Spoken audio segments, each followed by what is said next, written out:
Hello everyone, welcome to IELTS Tutors. In this video, we will learn how to solve quadratic equations by factorizing. Quadratic equations are generally solved by one of the three methods, namely factorizing, completing the square, and using the formula method. We should always try to use the factorizing method first, and in some cases we will not be able to solve by using factorizing. In that case, we can either use completing the square or the formula method.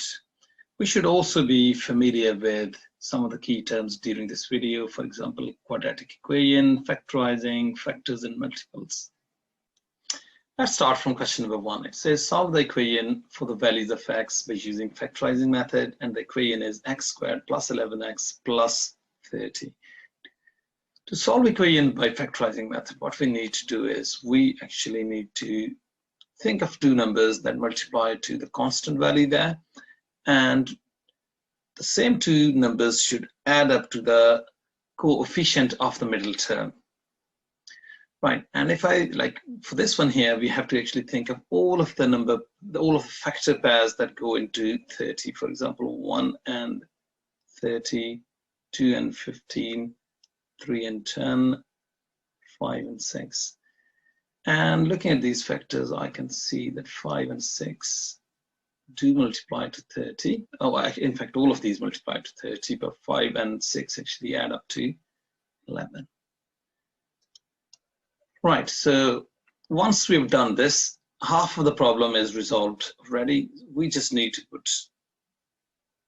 use two brackets there and write x in both of these, and then in both of these, like we need to put these numbers, and it doesn't make any difference in which bracket you put which. X plus 5, x plus 6. So what two values make this equation true now? So basically two brackets are being multiplied and they are equal to 0. So if this becomes this part of the bracket, like if this bracket becomes 0, like x plus 5 becomes 0, then equation will become true because 0 times anything will be 0. So that's why the solution here will be minus 5, or we can set this equal to 0, x plus 6 equals 0, and that's going to give me x minus 6, x equals minus 6. Right, so the solution for this equation is minus 5 or minus 6. Let's move to question number 2, and this time the equation is x squared minus 7x plus 12 equals 0. So two numbers that multiply to 12 and two numbers that add up to minus 7. And if I look at the factor pairs of 12, they are 1 and 12, 2 and 6, 3 and 4. And I think 3 and 4 is going to work. Let's try it. 3 and 4, 3 and 4. Half the problem is solved because 3 times 4 is 12, but 3 and 4 is not minus 7. So how can we solve this problem if we add negative signs with both of the numbers? And as you know that negative 3 times negative 4 is going to give me a positive 12. Similarly, minus 3 and minus 4 will give me, add minus 3, add minus 4 will give me 7. Right, again the same practice, putting into double brackets, writing x in both of them, and then it doesn't make any difference in which bracket you put which number. So I just put minus 3 in one of them and minus 4 in the other. And what two values make this equation true? Either x minus 3 has to equal 0, or x minus 4 has to equal 0 to make this equation true. And then this equation is going to give me solution of x as 3, and this equation is going to give me a solution for x as 4. So my answer is going to be 3 and 4. Let's try question number 3 now. And the equation is x squared plus 3x minus 28. So two numbers that multiply to minus 28, but they should add up to 3. Let's have a look at the factor pairs for 28. 1 and 28, 2 and 14, 3 and, no, not 3, 3 doesn't go into this, pardon me, 4 and 7. Right, and I think this is going to solve my problem. and I'm going to write 4 in one of them and 7 in one of them. But whenever we are struggling with signs, we must make sure that the bigger number of the factor pair must contain the same sign as the coefficient of the middle term. Right, so in this case, 7 has to be positive, so it's very clear that 4 needs to be negative.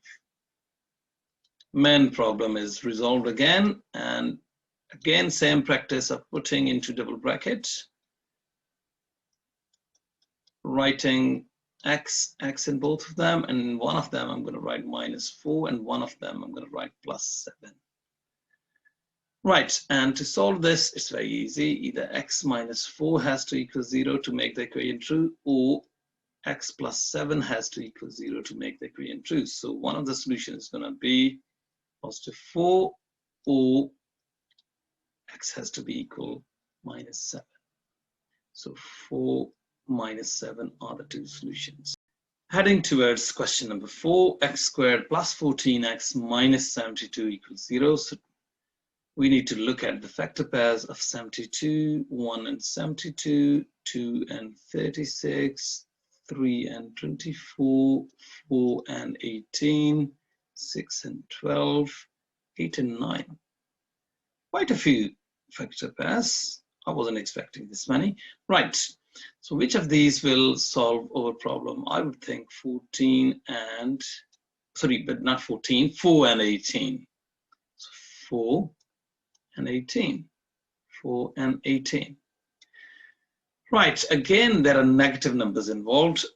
One thing I'm sure of, that as 18 is bigger than 4, so 18 must contain the same sign as the coefficient of the middle term, okay? Right, okay, as a middle term, as a sign of the middle term, basically. And then what else I'd like to, if the 18 has to be positive, 4 has to be negative. So again, the same practice. X, in one of them, I'm going to write -4. In one of them, I'm going to write +18. What two values make this equation true? Those values are actually either x -4 equals 0 or x +18 equals 0. So this equation is going to give me x equals 4, and this will give me x equals -18. So 4 and -18 are the two solutions. Let's try question number 5 now. And the equation is x squared minus 49 equals 0. Right, this looks a bit different, and this time we can use actually a technique called difference of two squares, like x squared minus y squared. That will, and then that equals x plus y, bracket x minus y. So that's why what we can do is I can see that this is x squared and this is 7 squared. So that's why I can put them into bracket as x plus 7 and x minus 7 equals 0. So the two solutions I'm going to get will be x equals -7 or x equals 7. So -7 and 7 are the solutions. Thanks for watching the video.